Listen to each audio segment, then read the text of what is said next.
చచ్చి సంవత్సరం అయింది కానీ నా స్టోరీకి ఇంకా శుభం కార్డు పడలేదండి. కారణం పుణ్యనదుల్లో నా అస్థికలు కలపకపోవడమే. ఉన్న ఖర్చులకు తోడు ఇది ఒకటి తక్కువ. అందరి నాన్నలు ఆస్తులు ఇచ్చేడితే ఈయన అస్థికలు ఇచ్చిపోయాడు.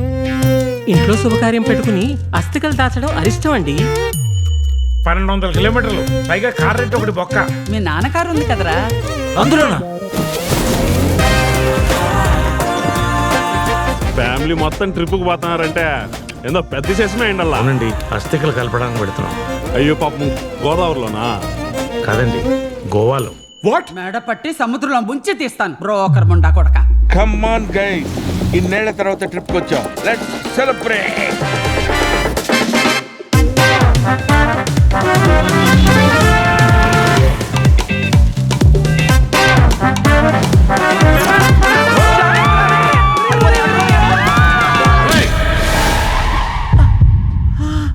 మీ అమ్మగారికి పల్మనరీ ఆర్టరీస్ లో బ్లాకేజెస్ ఉన్నాయండి.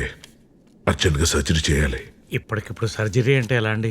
రేపు మా నాన్నగారు అస్థికలు కలపడానికి గోవా పెడుతున్నాం. ఓ పని చేయండి, ఓ 2 రోజులు ఆగండి. ఇద్దరు అస్థికల్ని ఒకే రోజు కలిపేయచ్చు.